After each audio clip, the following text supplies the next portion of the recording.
He had a reverse mohawk. Yeah, I had a reverse mohawk. He had like inverse mohawk. Which, of course, then there was nothing left to do but just Shave it all. Shave the rest of it. Yes. Yeah. So went That was to funny. the install with this look. Yeah, well, we met, many years ago at DCI Marketing, which was a company that used McHugh software as a consulting partner, as a resource. But general consulting. Like, General consulting, like, not WMS. Like database. Yeah, had stuff, nothing to do with like warehouse management. And we were working together there and ended up both moving over to McHugh when they were building out what was originally some WMS. And they were doing it all custom job shop. And they had a library, right? They had, remember that library that they went and sold to people? It was fictitious. Yes, it was a fictitious library of this will make your system faster. Exactly. And Mark and I went and said, this is a new market. We need to put WMS products together. Yeah. And they said, why would we do that? We're charging all kinds of money for custom jobs. Exactly, yeah. And we said, the thing we said was, and this whole PC thing, PCs are going to be big. They're going to be big someday. Yeah. Plastics, they're going to be big. Yeah, plastics will be big. And so that's how it started. We got a little frustrated because McHugh was happy to, at that point, just do custom jobs and didn't really recognize it was a market shaping. Right. And so we said, well, how about if we go out on our own and we start to build product? Well, and they were happy. They were happy on that mini computer. What at the time was called a mini computer. Yeah, like it was the VAXs and HP. Yes. Big HP back. They're big, expensive, and we said, this PC thing could be something. Mm-hmm. So you met there? Is that what you No, we met years before. We met at DCI Marketing, and we actually became. What did DCI Marketing do? Bug buckets. Yeah, the bug buckets. So when you go to the gas station and you wash your windshield, you get the little bug scraper and you scrape off your windshield, and point a purchase display, and like all kinds the of other legs, things, holders, and all that stuff. And then they moved into systems, loyalty systems. Data processing systems. That's where Jim and I did. That's what we did. Yeah, exactly. And that's where you met. Yeah, we did. The first time you met each other, that was there. Yeah, that actually, he came to work for me. I did. Yeah, and it was a great situation, but we've through the years either he's worked for me or I've worked for him for the last 35 years or whatever it is. So yeah, we've been friends since was it 84. Friendship? Was it instant friends? It really, for me, it was. It was. Yeah, it was, and we're kind of like we call each other brothers from different mothers, but we just immediately clicked. But we were very, very different at that point. I was very young and silly, stupid, to tell you the truth. And Mark was, at that point, you'd have been what, like 24? 24, maybe? 23. Yeah, we met in 84, so I was 24. Yeah. But you were like a 60-year-old man in a 24-year-old body. Three-piece suit, completely like, there should be no nonsense. And I was just all over the place. Complete nonsense at work. It was. I don't even know why he put up with me. Well, I do know why he put up with me because I was the world's fastest coder. I was so lazy. All I wanted to do was get the job done so that I could go over to the marketing department, and fraternize with the marketing gals. Yes. Yeah. So I learned how to code faster than anybody on the planet. So fast, but really accurate too. So he'd give me a job to do, and then I'd do it, and I'd go off, and I'd be hanging out with and he'd come over, tapping his foot in his three-piece suit, saying, "What are you doing?" I don't think that's a very. That's exactly what you did. You just would go back like this, tapping your foot, and you'd be like, "Why aren't you done with what you said you were going to do?" By this, I don't know about the tapping of the foot. Yeah. And you'd say, "Well, if you're done, I got more stuff for you to do." And I said, "Okay, all right, I'll be along shortly." Oh, that was so funny. Yeah. Yeah. So that's where we met and got that relationship going, and we kind of went different directions for a year, and then ended up back together at McHugh. And that time at McHugh was so interesting because Jim's right. It was really the beginning of WMS as sort of a discipline, right? And they were out just, basically selling custom jobs with this fictitious library. And, we had this, vision of doing something a little bit more. And now Jim McHugh, that lineage, he's like this, in the professional football coaches, he is like the, Seifert or, somebody and then he's got this whole lineage of people that worked underneath him. And Jim and I have so much respect for Jim McHugh, right? And when we said we were going to leave, Jim's like, okay, sorry you're going to leave, but here's how you should organize your business. And like, he was so great. And, our first customer was McHugh for the first few years. Yeah, What we was your vision subcontracted. when you left McHugh to go create something? I'd like to say, at least my recollection is we were just like, we're going to go do something. We're going to do something. We'll figure it out. And that's exactly what we said. We didn't have like a master plan. Yeah, no, we didn't. We started it with basically $5,000 we borrowed from me. Yep. And then we went to the bank, and the bank's like, yeah, go find friends and family to get money from. And so, we started it with really nothing. Yeah, he bootstrapped us because, of course, I was a nut, and I couldn't pull like 2 nickels together at that point. So if he hadn't bankrolled us, we wouldn't be here at this point. Yeah, that wasn't a big bankroll, $5,000 we started with, and then we paid. Well, it was to somebody who would eat once a week at the country buffet because I only had enough money to go. True. And I'd eat on Wednesday night like a snake, like Yes, 6 it's pounds true. of food, and that had to save me till the weekend when I'd go back to my parents. That is and absolutely eat. true statement. That's yes. a true statement. Yeah. Because you could do it for like $5 at the time. You'd go to we called it the old country bumpkin, right? And then you'd go eat for $5. Then this big dessert, you could get all the carbs you wanted. And Phew. That's exactly what happened. We always say, back we created a company called Software Architects. We do great work for a fair price, and that's how we started the business. Yeah, I think we had very common backgrounds and strong families. Yeah. Neither of us came from, luxurious lifestyles. No. It was very middle income families, and so we had a healthy respect for work, hard work. Yeah, And exactly. that's just kind of how we were raised. Yeah. Mm-hmm. Yep. So you're at Software Architects. Yep. Is this where the idea hit you? While Yes. you were there? Yes. Yeah. So what happened was we were doing consulting. We were doing consulting for McHugh for their big customer at the time, Compact Computer. So Compact Computer, we're showing our age now, but they actually were a pretty innovative computer company that got consumed by Dell, and that brand is gone. But in the early days, they were expanding in the U.S. manufacturing plants, and they were looking for something to do. They were looking for warehouse technology. They had contracted with McHugh. McHugh was growing and busy. We had been involved with Compact while we were at McHugh, so we got into this very good relationship with McHugh, who has should take as much credit for everything we've done as anybody else, where they supported us working with Compact. And then as time grew, we were helping Compact with their custom jobs, and they started talking about a European distribution center to consolidate all their operations in the Netherlands, into the Netherlands from all the different countries. And they were looking to build out a European distribution center system. And the big kicker is they wanted to do it on their servers, System Pros. their own System Pro servers, which had about as much power as an Apple Watch. Not even. Not even. Yeah. It was. That was an interesting one because remember they said.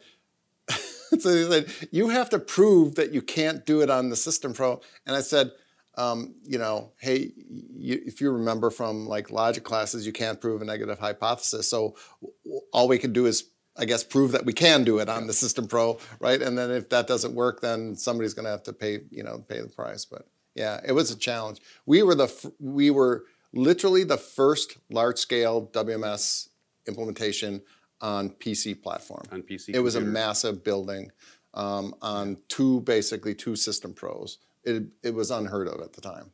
And How long did they had that some take? very bright resources on their side, on the engineering side, that Yeah. did things with the database, that helped us. Yeah.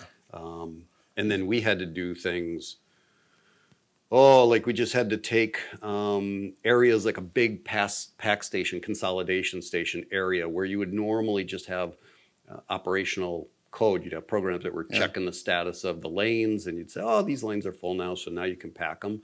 But because it was 44 consolidation lanes, I think, coming down to 11 pack stations, the number of queries just kind of continually doing that it was an extra load on the system. So we had one process that would cache all the 44 lanes of data into memory, and then these pack stations would look at the memory. I mean, we were doing that stuff all manually to get the velocity we needed on those System Pros. And that was 1993, just, and so think about that, 1993, like what was available at the time. And, it was insane. It was, I mean, that go live was on a knife's edge for a while because we were so far in advance of what the technology could do. Luckily, we were doing it for Compaq, and we could inventory adjust a couple of more System Pros out of inventory.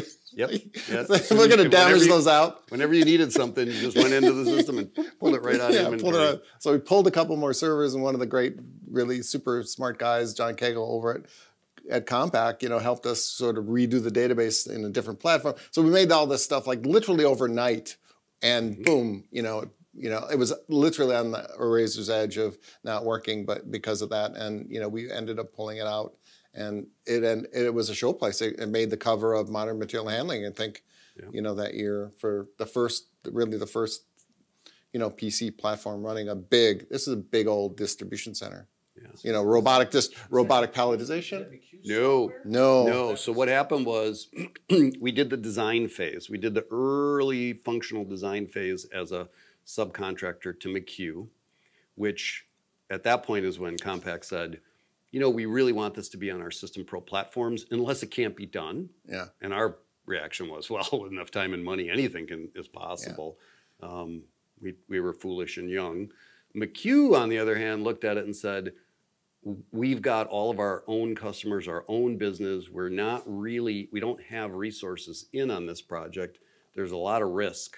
That was the thing, is that the risk profile of this, risk profile of that job was just, I don't blame them either, because so they stepped out. Yeah, they weren't close enough, and I don't think the risk profile matched with kind of where they were going. At that time, they were growing really a lot. At that, they had gotten P&G at that point, and they were kind of rolling that out, and they just were busy, and it was one of those things where we all got together and they said, hey, go ahead and run with it, and that Jim McHugh gets a lot of credit for that, right? Yep.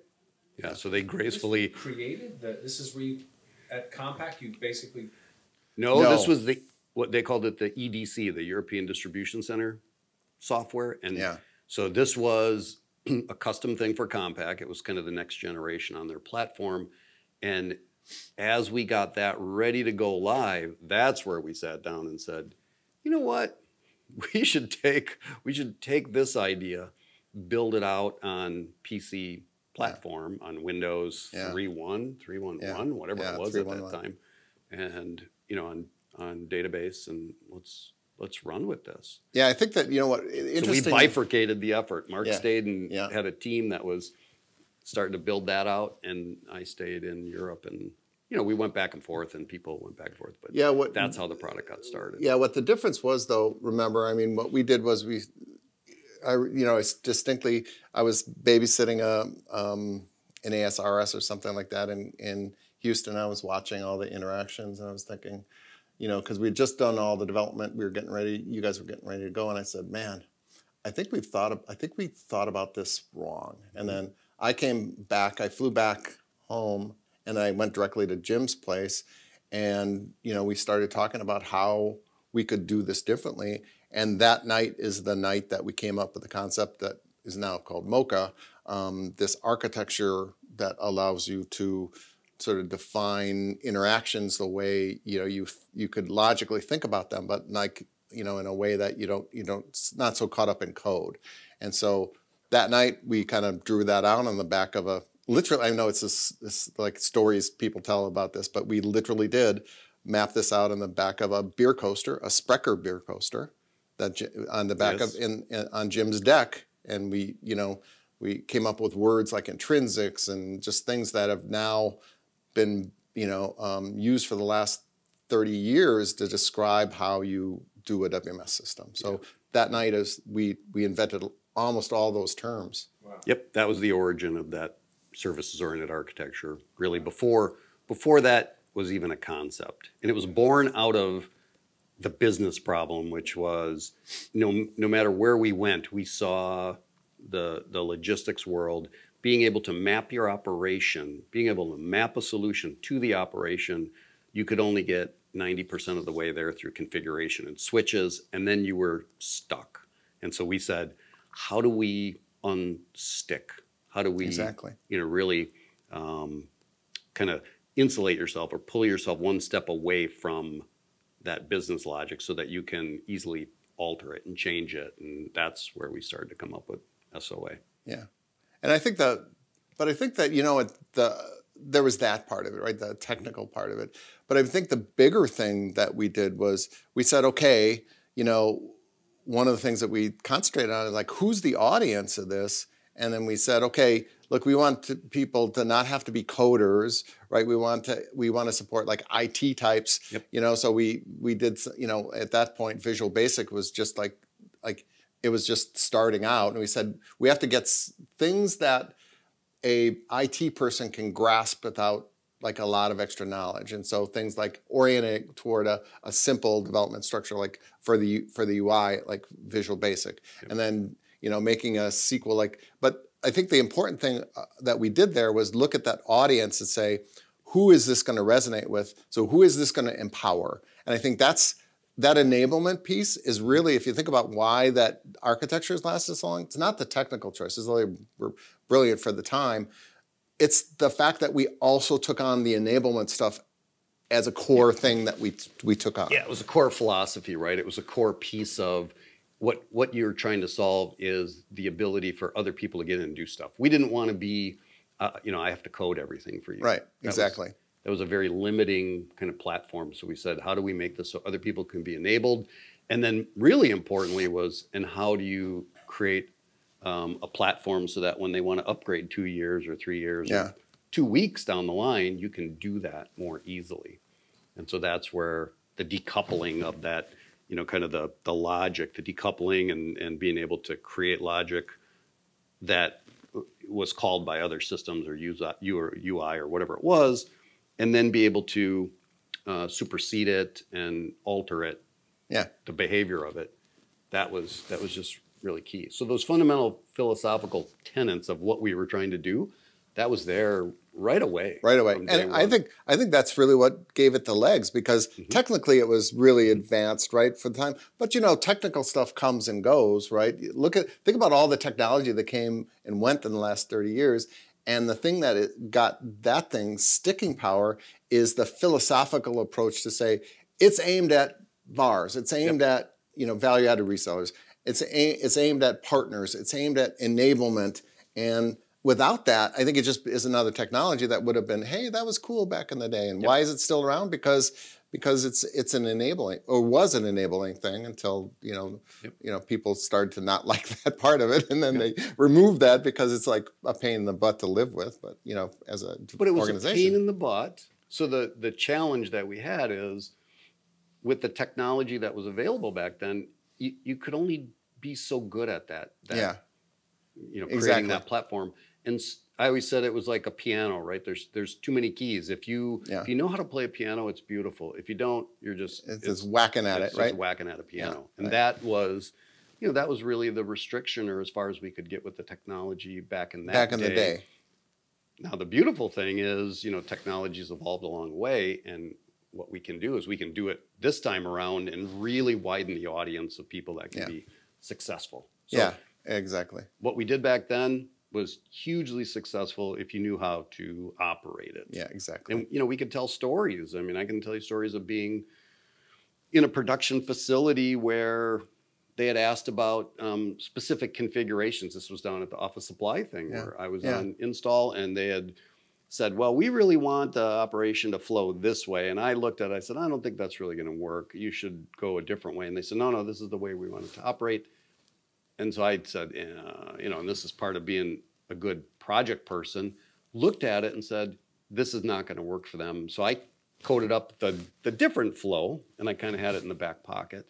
And we started live on a Monday morning, or started up on a Monday morning, and it was not working. And they were like, oh, this doesn't work. I said, that's all right. I got this other piece ready here for you. I'm going to charge you for it, but it's going in. And we could go in and install stuff because of the way we had done the architecture. We could just go in and recompile and then kind of bring down the back end that was talking to the UI, and it just kind of changed the operation over the lunchtime. Yeah. And they came back, and it was all working, and they were Yeah. like, "Wow, this is fantastic." I said, "Yeah, this is what I was trying to say to you." So it gave you that power, but you had to know, Yeah. too much Yeah. to be able to do that. So from the back of the Sprecher coaster to a true platform, like how many years did that take you to build that? Well, I would say that, for us, we were fighting a lot of technology issues, and that's the nice thing about today is that, there's a lot of open source things, there's a lot of things out there. But I mean, we had to, at that point, there wasn't even an IP stack on PCs. So we had to write our own, we had to integrate our own network stack into the architecture, right? So we had to do so much architectural, blocking and tackling, just plumbing stuff. It was actually almost 2 years from when we started it to our first go live, basically. The first go live at what was that site down there in Houston?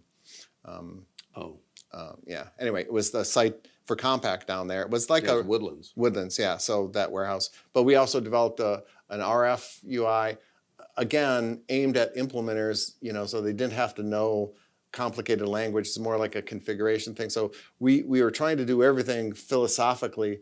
It took us 2 or 3 years to get it kind of rolling. And then, as Compaq was rolling out, probably in the first, 3 or 4 years, we probably shipped a couple $2 billion through it. Yeah. Right. Yeah, it took what 3 or 4 years before it started to really form to something that you could run. I mean, in the earliest versions, we were dependent on Visual Basic on Windows 3.11 or whatever it was, and you could run like two apps. Yeah, it was Windows as long as you only had 2 things going, and then blew up. I know. Yeah, and you could if you did order query, you could only bring it was like 64 meg of memory, so you'd only bring back like 26 orders, something like that. Yeah. It would blow up. It was very restricted. It was very restricted. Yeah. So, but yeah, I think that, and then, as we, got into other situations, we sold originally through value-added resellers, VARs. So that's for anybody who knows the architecture. That's where the VAR library, and it is called VAR, not VAR. People use that term. It's wrong. It's VAR. But anyway, yeah. So, but what we found was that those VARs had their eyes were bigger than their stomachs, and they would see these things. They'd try and take them on, and then they'd courageously fail. And then so we'd have to go in and bail them out. And so we did have VARs, and they just, a lot of times just didn't bring the oomph, mostly from a project management perspective, because the software worked, right? It's a project management problem and focus, right? And so, the reality was that, we had some great deals that we, got through them. Panasonic, was one of them, and Timex, Lifetime Brands, other ones like that came in through the VARs. But we ended up having to staff every single one of them, right? Because the VARs would be on the teetering on the edge of failure, and so we moved the product forward really well, but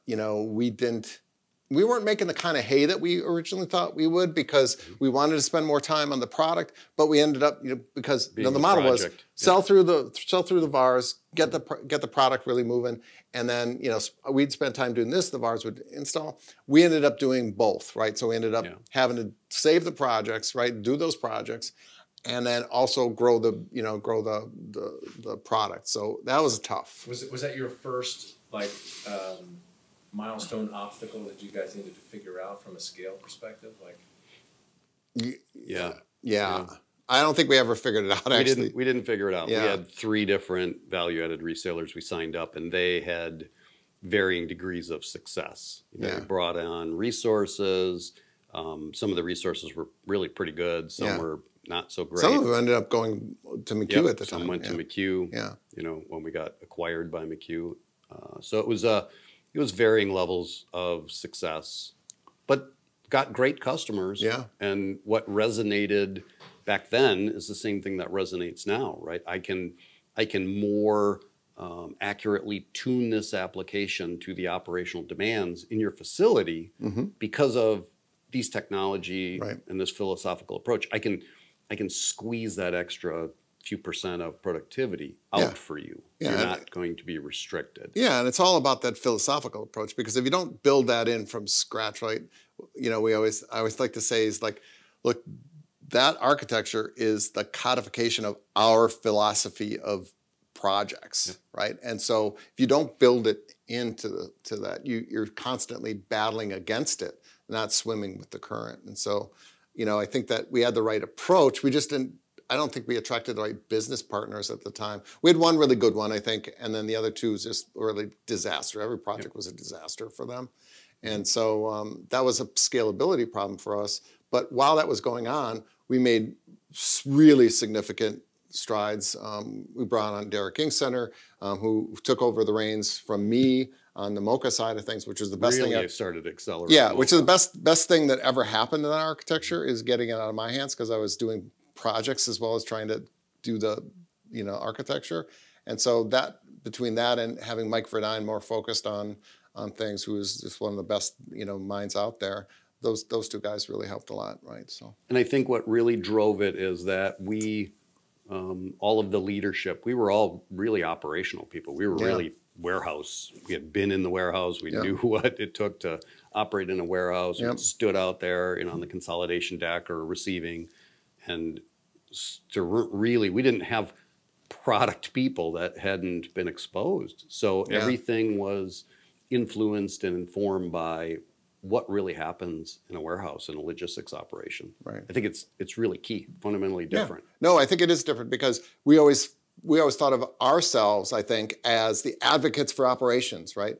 The you know, the incarnation of a system that is made by people who care about operations. Yeah. So was it that operational mindset combined with your philosophical approach that you guys put together, that is that been the underlying driver for you guys? Like, Yeah. Yeah. It's always been the guidepost of what we were trying to accomplish. Yeah, and you know, and I'll have to say that back in the day, there was a lot of territorial issues between the ops folks and the IT folks. There still are. There still are, but I think back then it was especially, because this was a little bit of an emerging technology. And like we would say, you know, we very much took the opinion that IT, you might have hired us, but we work for these guys over here. We work for ops, and I'll tell you why. Because at the end of the quarter, if your company isn't shipping, you know, enough, you guys in IT don't get fired. Those guys in ops, they get fired, right? So, you know, if it isn't bolted down at the end of the quarter, it's frickin' shipping, and that's what we do for a living. Yeah. So that's the difference. So fast forward to today. How does that same guiding principles and the same operational mindset drive what, you know, the problems of today's warehouse? Yeah, it's a great question, and I think it's not ever changed. No. I think that the challenge that operations have today are the same challenges. How do I get up and running, you know, quicker, better, faster? How do I have a solution that is really scaling and adaptive? And, you know, we throw around all those buzzwords, but when you are truly adaptive, when you have a philosophy where you can go in and map, you just really need to map the solution down to more specific business problems or operational problems in each facility, you win. You get that extra few percent. I mean, we have stories of previous customers of ours using technology that was pretty mapped. It was really tuned for their operation. They take an upgrade where some of those capabilities have gone away, and they're shipping 5-6% less. They just they take a productivity hit, and they're scratching their heads and they're going, well, why? And it's down to like the fine grain approach to how you map to the operation. Well, yeah, you and lose I think that, and you're pushing 5 more buttons every time you do a pick, and that you multiply that by 20,000 picks, you know, a week, and it's seconds that turn into minutes, turn into hours, turns into percentage of your productivity. Yeah, and I think that what happens is, you know, a lot of those, you know, software products out there have been developed, you know, in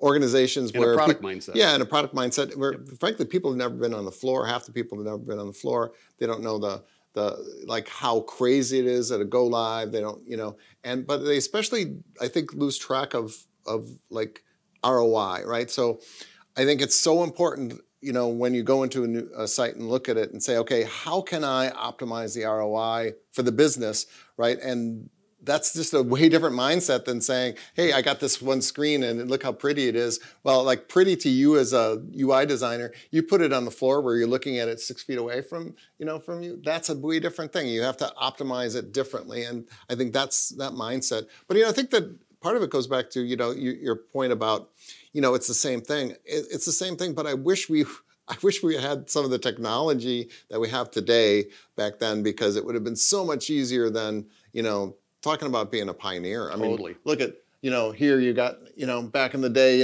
people were wearing this. By the way, Daniel Boone never wore one of these things, right? It was just legend that he did. But, back in the day, we were pioneers. And did you guys wear these back in the 90s? Yeah, we did. In the warehouse like this. We had I think the wide ties were in. Yeah.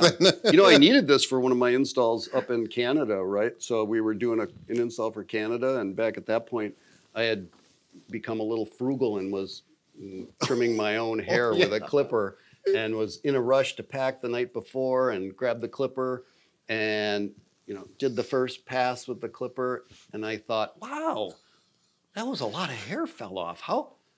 My hair wasn't that long, and as I brought the clipper back, I realized I'd forgot to put the guard on it. So at that point, as you do, you call your father. He said, "Dad, I think I got to figure out how to fix this before I do something stupid." And he just laughed. He said, "You already did something stupid." He said, "Now it's all over with." Yeah, you had created. I was trying to blend it. No, I had a football stripe down the middle of my head. He had a reverse mohawk. Yeah, I had a reverse mohawk. He had like inverse mohawk. Which, of course, then there was nothing left to do but just shave the rest of it. Yes. And so went to the install with this look. How long did it take from the first shave to the realization you needed to shave the rest?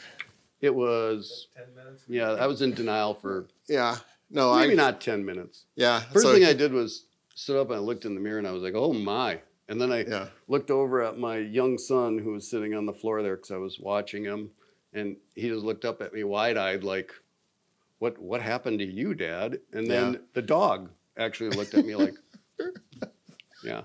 Yeah, so he called his dad, and then he called me, and I'm like, I don't know, you got to go for it, man. You got to lean in. At that point, you just got to lean into it, man. Yeah. Oh. Yeah.